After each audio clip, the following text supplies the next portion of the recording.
السلام علیکم ورحمۃ اللہ وبرکاتہ۔ بسم اللہ الرحمن الرحیم۔ الحمد للہ والصلاة والسلام علی حبیبہ اما بعد۔ بھائی ایسا ہے کہ دیکھو چار حصوں میں پنڈال کے لوگ منقسم ہیں۔ یہ جو ادھر بیٹھے ہوئے ادھر آ گئے اور جو پیچھے بیٹھے ہوئے تھوڑا سا آگے بڑھا، بس میں بہت تھوڑی سی گفتگو کروں گا آپ سے، بہت لمبا چوڑا بیان نہیں کرنا۔ یہاں اکابر علماء کرام تشریف فرما ہے، بلکہ میں تو یہاں دیکھ رہا ہوں کہ 2 درجن سے زیادہ علماء کرام اس جگہ پر موجود ہیں۔ ان کے بیانات، ان کے خطابات، ان کے ملفوظات آپ حضرات سنیں گے اور تھوڑی سی 2 باتیں میرے سن کے چلے جاؤ۔ جو پیچھے کھڑے ہوئے وہ بھی آگے آ جاؤ، تھوڑا مل جاؤ بھائی۔ ارے بھائی ماشاءاللہ سمجھدار ہے، آگے آ جاؤ، مل مل بیٹھ جاؤ، بچے بھی مل مل بیٹھ جاؤ، اور جو پیچھے حاشیے پر ہے وہ بھی آ جاؤ بھائی، تھوڑی دیر کے لیے آ جاؤ۔ اس وقت صرف بہت لمبا چوڑا بیان نہیں، حالانکہ ناساز ہونے کے باوجود میں سوچ رہا تھا کہ کون سی عنوان پر اور کون سے موضوع پر بیان کروں کہ دامان باغباں سے کفے گل فروش تک، دامان باغباں سے کفے گل فروش تک بکھرے پڑے ہیں سینکڑوں عنوان میرے۔ میں سوچ رہا تھا کون سا بیان کروں یا کون سی بات کہوں، لیکن ابھی میرے اس مدرسے کے نام کو دیکھ کر، دارالعلوم تحفظ القرآن، اس کے نام کو دیکھ کر کے جہاں یہ اشتہاروں میں اور یہ موجود ہے، میرے دماغ کے اندر ایک آیت آ گئی۔ قرآن پاک میں رب ذوالجلال ارشاد فرماتا ہے کہ وَاعْتَصِمُوا بِحَبْلِ اللَّهِ جَمِيعًا وَلَا تَفَرَّقُوا، وَاعْتَصِمُوا بِحَبْلِ اللَّهِ جَمِيعًا وَلَا تَفَرَّقُوا۔ اے لوگو، اللہ کی رسی کو مضبوطی کے ساتھ پکڑ لو، اللہ کے دین کو، اللہ کے قرآن کو، اللہ نے جو تمہاری ہدایت کے لیے اسلام نازل کیا ہے، اس کو مضبوطی کے ساتھ پکڑ لو۔ وَاعْتَصِمُوا بِحَبْلِ اللَّهِ جَمِيعًا، سب کے سب اکٹھے ہو کر اس دنیا کے اندر جتنے بھی مسلمان ہیں، کہیں پر بھی ہیں، کسی بھی علاقے میں ہیں، سب کے سب اس دین کو، اس قرآن کو، اللہ کے اس فرمان کو مضبوطی کے ساتھ وَلَا تَفَرَّقُوا۔ اور دیکھو آپس کے اندر اختلاف مت کرو، آپس کے اندر نفرت پیدا مت کرو۔ بس یہ 2 باتیں ہیں جو بات بیان کر کے میں اور بہت جلدی یہاں سے رخصت ہوتا ہوں۔ ایک، اللہ کے دین کو، اللہ کا دین اس وقت کیا ہے، کہاں سے مل رہا اللہ کا دین؟ یہ ان اداروں سے، ان مدارس سے، ان مکاتب سے، ان دینی درسگاہوں سے اور ان معزز علماء کرام سے مل رہا ہے۔ ان کو مضبوطی کے ساتھ پکڑو۔ وَلَا تَفَرَّقُوا، اور یاد رکھو آپس کے اندر اختلاف مت کرو۔ یہاں رک کر کے تھوڑی سی میں آپ کو بتا دوں بات، تھوڑی سی تقریر کے انداز میں نہیں، بطور گفتگو کے تھوڑی سی بات میں ذکر کر رہا ہوں کہ اگر ہم اس پوری دنیا کے اوپر ایک نظر ڈال کر دیکھیں، پوری دنیا پر، تو اس دنیا کے اندر مسلمانوں کی تعداد کم نہیں ہے۔ اللہ کا شکر ہے مسلمانوں کی تعداد کم نہیں ہے۔ ایک زمانہ ایسا تھا جو مسلمانوں کی تعداد انگلیوں پر گنی جاتی تھی، اور ایک زمانہ ایسا بھی آیا جو مسلمانوں کی تعداد 313 تھی۔ سب کے سب اس بات کو جانتے ہیں، لیکن آج مسلمانوں کی تعداد سینکڑوں میں نہیں، ہزاروں میں نہیں، لاکھوں میں نہیں، کروڑوں میں نہیں، بلکہ الحمدللہ اس دھرتی کے اوپر مسلمانوں کی تعداد 2 ارب سے تجاوز کر چکی ہے۔ مسلمان اس دنیا کے اندر 2 ارب کی تعداد سے بھی تجاوز کر چکے ہیں۔ اس کے باوجود جو حالات ہیں وہ ہمارے سامنے ہیں. ہم اور آپ دیکھ رہے ہیں کہ اسلام کے اوپر بالخصوص مسلمانوں کے اوپر کیا حالات گزر رہے ہیں. کن مراحل سے مسلمانوں کو گزرنا پڑ رہا ہے. ہمارے مسلمانوں نے جب آزادی کی لڑائی لڑی تھی تو انہوں نے دو ٹوک فیصلہ دیا تھا کہ یا توڑ دے قفس کو یا اپنی جان دے دے. یہ مستقل اسیری کو ہی نبھانا پڑتا ہے. اور سیاد پر نگاڑ میرے قفس میں تو میں بند ہوں قفس میں اور قفس تیرے. آج مسلمانوں کی اتنی بڑی تعداد لیکن کوئی پوزیشن, کوئی ان کا وزن, کوئی وقار, کوئی دبدبہ, کوئی خوف یا کسی طرح کی کوئی پاور ان میں دکھائی نہیں دے رہی. وجہ کیا ہے؟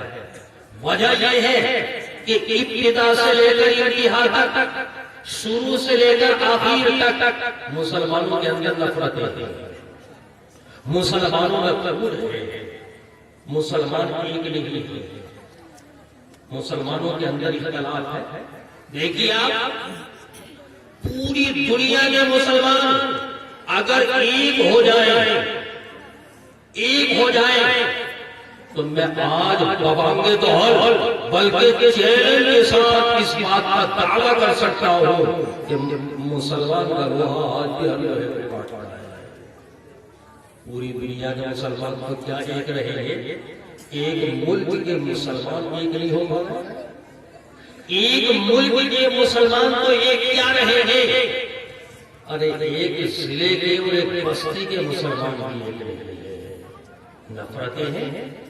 آج مسلمانوں کی کوئی جماعت, کوئی جمعیت, کوئی ملی تنظیم ایسی نہیں بچی جو اختلاف کا شکار نہ ہو.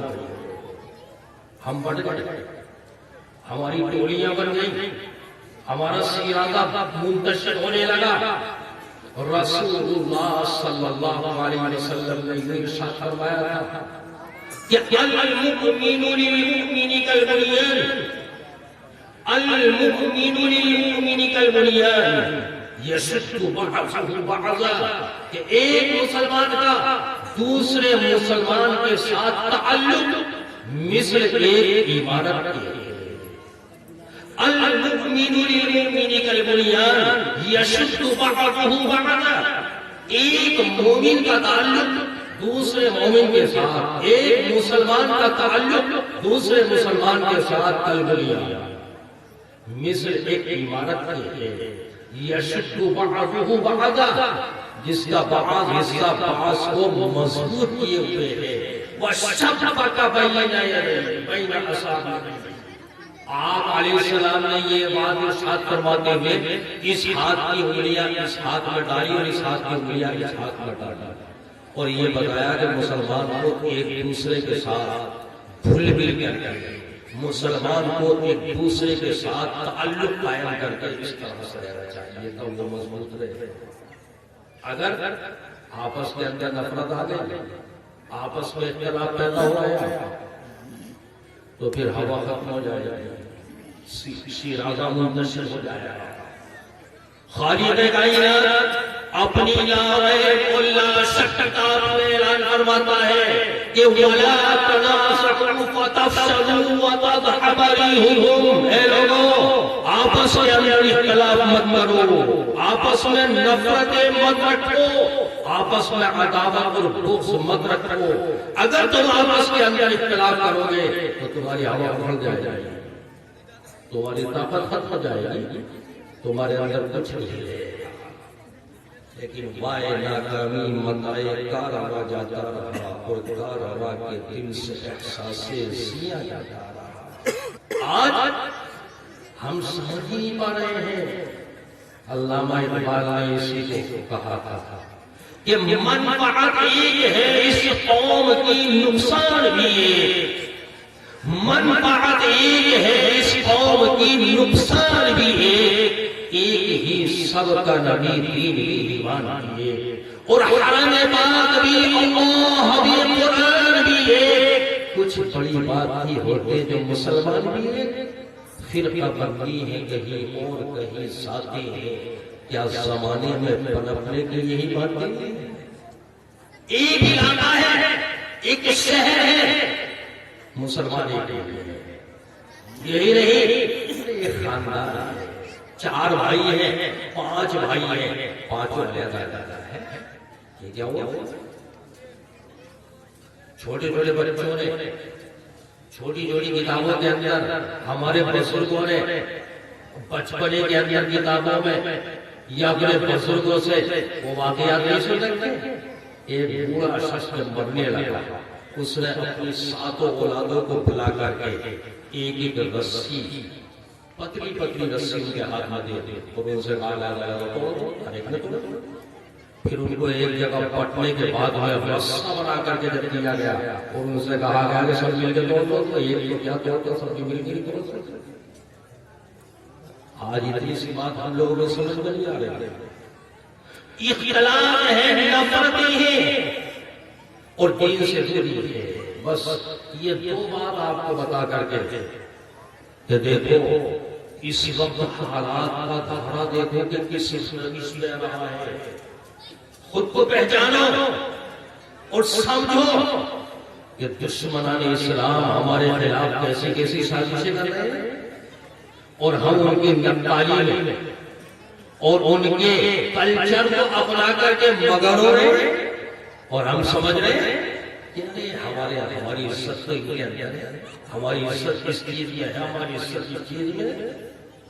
کیا تم نے خلافت راشدہ کے دوسرے تاجدار سیدنا عمر بن خطاب رضی اللہ تعالیٰ عنہ کا نام نامی اس میں گرامی نہیں سنا؟ ان کے زمانے میں مسلمانوں کے کمانڈر ان چیف حضرت ابو عبیدہ رضی اللہ تعالیٰ عنہ اسلامی فوج کو لے کر مدینہ منورہ سے کامیاب ہوتے ہوتے فلسطین پہنچ گئے۔ عیسائیوں سے مقابلہ تھا، عیسائی ان کے سامنے گھٹنے ٹیکے رہے، بالآخر وہ بیت المقدس کے اندر قلعہ بند ہو گئے عیسائی، اور انہوں نے مسلمانوں سے اس بات کی پیشکش کی کہ ہم صلح کرنا چاہتے ہیں۔ تو حضرت ابو عبیدہ نے صلح کے لیے رضامندی دے دی۔ ان کی سب سے بڑی شرط یہ تھی کہ صلح ہم آپ سے نہیں بلکہ مسلمانوں کے جو امیر ہیں ان سے کچھ مشورہ کرنے کے بعد میں آپ سے صلح کرنا چاہتے ہیں، جو تمہارے امیر ہیں ان کو بلوا لو۔ حضرت فاروق اعظم رضی اللہ تعالیٰ عنہ اس وقت، یہ سن 16 ہجری کا واقعہ بتا رہا ہوں، حضرت فاروق اعظم رضی اللہ تعالیٰ عنہ اس وقت دارالحکومت مدینہ منورہ میں تشریف فرما تھے، اور یہ واقعہ فلسطین میں پیش آ رہا تھا، صلح کا واقعہ۔ حضرت ابو عبیدہ نے خبر بھیج دی کہ آپ اس جگہ سے تشریف لے آئیے، یہ حالات ہے۔ چنانچہ حضرت فاروق اعظم رضی اللہ تعالیٰ عنہ وہ حضرت رہا ہو، ایک تفصیلی واقعہ ہے، سیرت کی کتابوں کے اندر لکھا ہوا ہے، لیکن چاہیے راستے کے سفر کا واقعہ کہ آپ مدینہ منورہ سے جس وقت باہر نکل کر اس ارادے سے جا رہے ہیں کہ فلسطین پہنچیں گے، تو آپ کے ساتھ ایک خادم، ایک نوکر اور ایک اونٹ ہے اور ایک خود ہے یتیم۔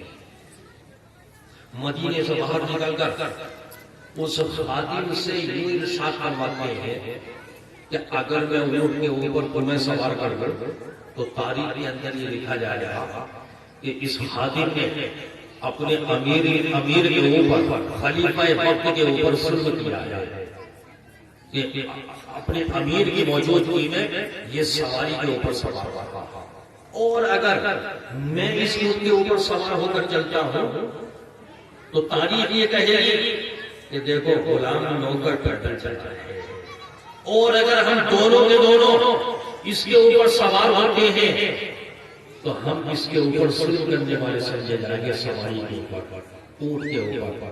لہذا ایسا کرتے ہیں، سفر طے کرتے ہیں، اس کو 3 طریقے سے ہم بانٹتے ہیں۔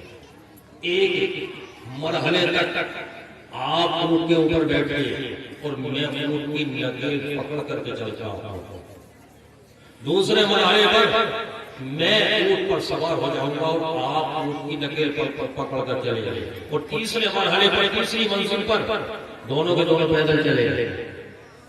اس اونٹ کو بھی آیات دے دے حضرت فاروق اعظم، معمولی انسان کی بات نہ کر رہا، خلافت راشدہ کے اہم تاجدار، دوسرے تاجدار حضرت سیدنا عمر بن خطاب رضی اللہ تعالیٰ عنہ، جس کی شان رسول کائنات صلی اللہ علیہ وسلم نے یہ بیان کروائی تھی کہ لو کان بعدی نبی لکان عمر، اگر میرے بعد نبوت کا سلسلہ جاری رہتا تو حضرت فاروق اعظم تو نبی بنا رہتا۔ اتنا اونچا مرتبہ ہے، لیکن غلام آپ پر سوار ہے، آپ پیدل چل رہے ہیں۔ جب اس کی باری ختم ہو گئی تو آپ اونٹ پر سوار ہیں، غلام پیدل چل رہا ہے۔ جب دونوں کی باری ختم ہو گئی تو دونوں پیدل چل رہے ہیں، اور اونٹ جو ہے آرام سے چل رہا ہے۔ اور یہ راستہ ایسا نہیں کہ آپ نے یہاں سے حسن پور تک کا راستہ طے کر لیا ہو یا یہاں سے سنبل تک کا راستہ طے کر لیا ہو۔ آج ہی اس راستے کو دیکھیے کہ پلین کے یعنی ہوائی سفر سے 1,500 کلومیٹر کا راستہ ہے، 1,500 کلومیٹر کا راستہ، معمولی راستہ 1,500، یعنی دلی سے 50 چکر بھی آدمی لگا رہا ہے، 1,500 کلومیٹر تک ہے وہاں فلسطین بیت المقدس سے اور وہاں تک مدینہ منورہ تک۔ لیکن راستہ طے کیا گیا، کیوں؟ انصاف ہے، عدل ہے۔ جب انسان حکمرانوں کی نیتوں میں ہوتا ہے، جب انصاف عہدیداروں کی ذہنوں کے اندر ہوتا ہے، اور جب حاکموں کے معاملات کے اندر انصاف ہوتا ہے، تو اس دھرتی کے اوپر قائم ہوتا ہے۔ دھرتی سے جو اگنے والی چیزیں ہیں ان کے اندر خیر اگتی ہے، اس سے منافع ظاہر ہوتے ہیں اگر انصاف ہوتا ہے۔ اور اگر حق تلفی ہوتی ہے، بات لمبی ہوتی چلی جانے میں ذکر کرنا رہا کہ حضرت فاروق اعظم رضی اللہ تعالیٰ عنہ ایک لمبا سفر طے کرنے کے بعد وہاں ان سے صلح کرنے کے لیے، صلح نامہ طے کرنے کے لیے بیت المقدس کے قریب پہنچ گئے۔ مسلمانوں کے کمانڈر جنہوں نے یہاں تک کا علاقہ فتح کر لیا تھا، حضرت ابو عبیدہ رضی اللہ تعالیٰ عنہ کو اور چند ساتھی امیر المومنین سے ملاقات کرنے کے لیے باہری بستی سے تشریف لے آئے۔ تو امیر المومنین کا حال دیکھ بیٹھ گئے، دو ساتھوں بیٹھ گئے اور یوں عرض کرنے لگے، امیر المومنین آپ نے ایک تہبند باندھا ہوا ہے، ایک چادر ہے، ایک کرتا ہے آپ کے اوپر، یہ تہبند پر بنا ہے، اس کرتے کے اندر پیبند لگے ہوئے ہیں، آپ کی پگڑی بھی میلی ہے، اور یہاں کے لوگ بڑے مہذب ہیں، آپ کو عیسائیوں کے فوجی افسروں سے ملاقات کرنی ہے، آپ کو بڑی مہذب قوم کے سرداروں سے ملاقات کرنی ہے، ہماری منزل یہ ہے کہ آپ اس لباس کو بدل دیجیے، اس لباس کو اچھا لباس پہن لیجیے، فاخرانہ لباس پہن لیجیے۔ تو میں نے کتابوں کے اندر پڑھا ہے، یہ بات سن کر کے حضرت فاروق اعظم رضی اللہ تعالیٰ عنہ کا چہرہ غصے کی وجہ سے دم دم پر اٹھا اور یوں فرمایا کہ ابو عبیدہ، کاش یہ بات میرے علاوہ کوئی اور کہتا، انا کنا اضل قوم فعزنا اللہ تعالی بالاسلام۔ ارے ہماری عزت اس لباس سے نہیں ہے، ہماری عزت کپڑوں سے نہیں ہے، انا کنا اضل قوم فعزنا اللہ تعالی بالاسلام۔ ہم تو ایک ذلیل قوم تھے، اللہ تبارک و تعالیٰ نے ہمیں اسلام سے عزت دی۔ آج اگر فرعون وقت 2 لاکھ روپے کا لباس پہنتا ہے تو پاپانے کی تھیلی ہے جہنم کا ایندھن کرے، اور ظلم ہمیشہ نہیں چلا کرتا کسی کا کہ جب ظلم گزرتا ہے حد سے قدرت کو جلال آ جاتا ہے، جب ظلم گزرتا ہے حد سے قدرت کو جلال آ جاتا ہے، اور فرعون کا سر جب اٹھتا ہے موسیٰ کوئی پیدا ہوتا ہے۔ 2 لاکھ نہیں، 2 کروڑ روپے کے آدمی کپڑے پہنتے لیکن اندر سے پاخانہ ہے، جہنم کا ایندھن ہے، کیا ہے کچھ بھی نہیں۔ حضرت فاروق اعظم نے ارشاد فرمایا کہ دیکھو، ہماری عزت لباس سے نہیں ہے، ہماری عزت کپڑوں سے نہیں ہے، ہماری عزت عالی شان محلوں سے نہیں ہے، رب ذوالجلال نے اس قرآن کی وجہ سے ہمیں عطا فرمائی کہ تمہاری قوم کی تو ہے بنا ہی دین و ایمان پر، تمہاری قوم کی تو ہے بنا ہی دین و ایمان پر، تمہاری زندگی موقوف ہے تعمیل قرآن پر، تمہاری فتح یابی منحصر ہے فصل جذبہ پر، نہ قوت پر، نہ کثرت پر، نہ شوکت پر، نہ ساما پر۔ یاد رکھیے اگر آپ کامیابی چاہتے ہیں، مسلمان اس وقت کامیابی چاہتے ہیں، تو ان سب کو متحد ہو کر متفق ہو کر اللہ تبارک و تعالیٰ کی رسی کو مضبوطی کے ساتھ پکڑنا، اللہ کے دین کو مضبوطی کے ساتھ پکڑنا، ورنہ یہ انتشار یہ ہمیں لیڈر میں لوگ کہتے ہیں مسلمانوں کے ساتھ زیادتیاں ہو رہی ہیں، مسلمانوں کے ساتھ یہ ہو رہا ہے، وہ ہو رہا ہے، نیت نئے قانون ان کے لیے نافذ کیے جا رہے ہیں، ان کے مدارس اور مساجد کے اوپر نظریں رکھی جا رہی ہیں۔ بے شک یہ بات ضرور ہے کہ یہ قوم اس وقت بالخصوص اس ملک کے اندر جس ملک کو قربانیوں کے بعد کا آزاد کرایا گیا تھا، ہمارے بزرگوں کی قربانی سے یہ ملک آزاد ہوا تھا۔ اس ملک کے اندر بے شک مسلمانوں کے اوپر جو حالات چل رہے ہیں وہ بہت زیادہ نازک رہے ہیں، اور ایسا سمجھ میں آ رہا کہ حالات بد سے بدتر ہوتے چلے جا رہے ہیں، اور زمانہ مستقبل زمانہ سابقہ سے بھی زیادہ پرخطر اور تاریک نظر آ رہا ہے۔ اگر اس وقت ہم نے اپنے دلوں سے نفرت، کینہ، حسد، بغض اور دشمنی کو ختم نہیں کیا اور ہم آپس کے اندر متحد نہیں رہے تو ہمیں تاریخ معافی کرنی ہے۔ اپنے بزرگوں کی تاریخ پڑھو، دیکھ اس وقت جو ہے پوری کی پوری دنیا کی کفر کی طاقت، سحری طاقتیں اور مشرکین یہود و نصارہ صحابہ کے ساتھ مل کر مسلمانوں کے خلاف اتنی کوشش کر رہے ہیں، جیسا کہ وہ حدیث شریف بڑی لمبی حدیث شریف ہے کہ مسلمانوں کو لقمۂ تر سمجھ کر کے ایک دوسرے کو دعوت دی جا رہی ہے اور ایک دوسرے کو بلایا جا رہا ہے، جیسے کہ دسترخوان کے اوپر کھانا رکھا ہوا ہوتا ہے، ایک دوسرے کو دعوت دی جاتی ہے۔ یہ حالات ہے۔ ایک روز میں مدینے میں سفر کرتا ہوا آ رہا تھا، ایک اسی طرح کے کافر سے میری ملاقات ہوئی تو میں نے تو کہہ دیا کہ یوں کبھی ختم نہ ہو سکے گا مقابلہ، یوں کبھی ختم نہ ہو سکے گا مقابلہ، آخر یہ فیصلہ ہے کہ سکہ اچھالیے اور بھائی سمجھ رہا ہے تو آ گلے لگ جا اور دشمن سمجھ رہا ہے تو حسرت نکال لے۔ آج مسلمان اس وقت کن حالات سے گزر رہے ہیں میرے بھائیوں، کسی غیر کو الزام نہیں دے سکتا، شکوہ اور شکایت کسی غیر سے نہیں ہے، صرف اور صرف اپنے ہی سے ہے۔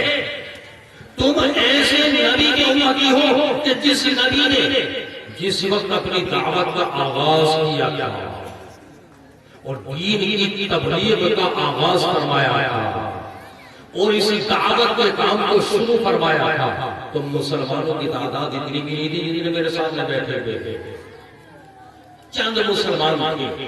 رسول اللہ صلی اللہ علیہ وسلم دین کی تبلیغ کے لیے نکلتے تھے، صبح کو نکلتے اور شام کو واپس تشریف لاتے تو آقا کا جسم پتھروں سے زخمی ہوتا، آقا کی صفت مبارکہ جن کی قسم رب ذوالجلال نے اپنی لارے اور مقدس کتاب کے اندر کھائی ہے، ان سے خون رس رہا ہوتا، قدمین شریفین زخمی ہوتے اس دین کی خاطر۔